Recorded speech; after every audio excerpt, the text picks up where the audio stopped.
Now, local news about local people. This is Newslink Indiana. Hello, and thank you for joining us at newslinkindiana.com. I'm Amanda Decker.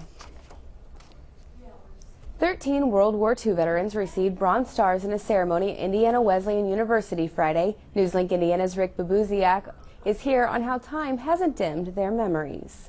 This picture here is the three sergeants that were in our company standing in front of the Jeep. They're all deceased now.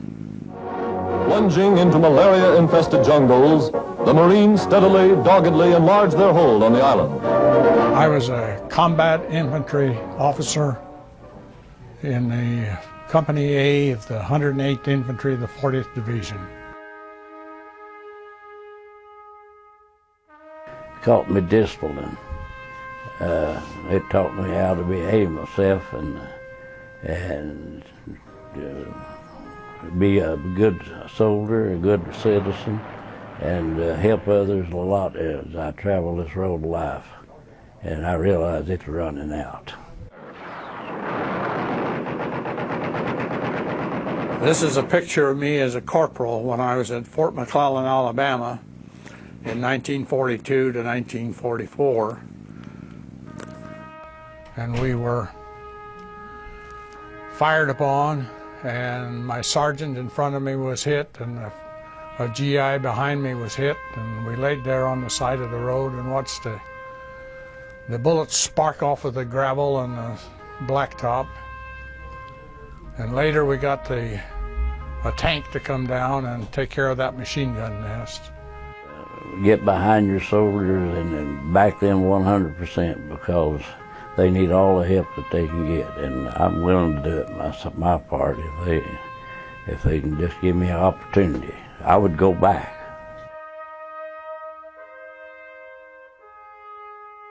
I want everybody to remember the veteran and what he has done and the sacrifices that he makes to preserve our freedoms. Since 2003, more than 1 million Americans have fought in the War on Terror. Some who gave their lives are from right here in East Central Indiana. I spoke with their families earlier this week. He was just a really caring and honest young man. The only thing he wanted to do from the time first or second grade was to be in service. And you know, he loved taking care of his guys, and like they said, if they needed anything, he was there for them. In the past 3 years, 3 soldiers and 2 Marines from East Central Indiana have fallen in the line of duty. Each has a different story. Staff Sergeant Frederick Miller had already served 6 years in the Army and was living in New York. He was out there when September 11th happened, and he called me that night and he told me that he had re-signed up again. Lance Corporal Matthew Smith was a Marine Corps Reserve studying history at Indiana University. He loved history, and war history was a lot of what he loved. He had an answer for any conflict of any kind. He had his opinion of what what he thought was going on, and he wasn't afraid to share it. Army Specialist Raymond White died protecting 18 other men in his convoy. He kind of died the way he lived his life. He made sure that everyone else came first. And though it has been exactly 1 year since his death, the families of the 18 other soldiers still call. They said that if he hadn't have done that if he'd have ducked down, that it would have killed, they would have all been killed. But because of his self-sacrifice, he was the only one killed that day.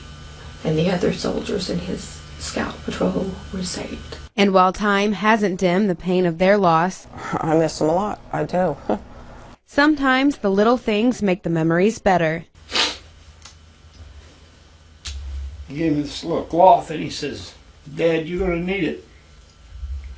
And I've used it every day. And all the thanks and appreciation make it easier, as does pride in their son's service. Without that sacrifice, we wouldn't have, yeah, and we wouldn't get to have our freedoms to do what we want to do, because they're not free.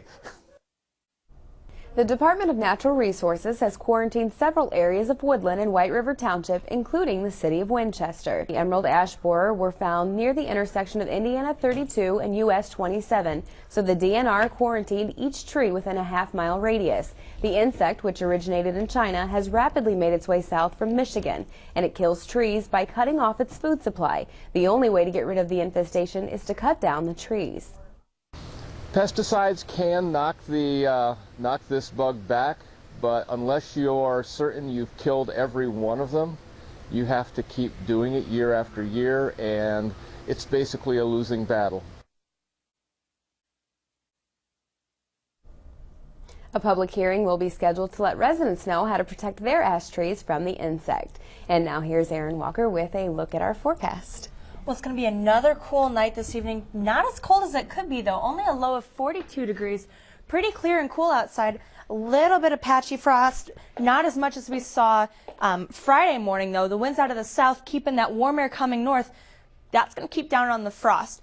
Now, the warm air, like I said, being held in place by the jet stream that's staying to our north, that's also keeping the cold air that we might see later in the week at bay. For the forecast this morning, mostly sunny skies, but it's going to be pretty cool, becoming more windy as the day goes on, with that wind out of the south really starting to gear up. You could see gusts to 25 miles an hour. 30 isn't out of the question. It's going to be much warmer, partly cloudy, pretty breezy throughout the day. 66 degrees. It's almost 20 degrees above our average high for this time of year.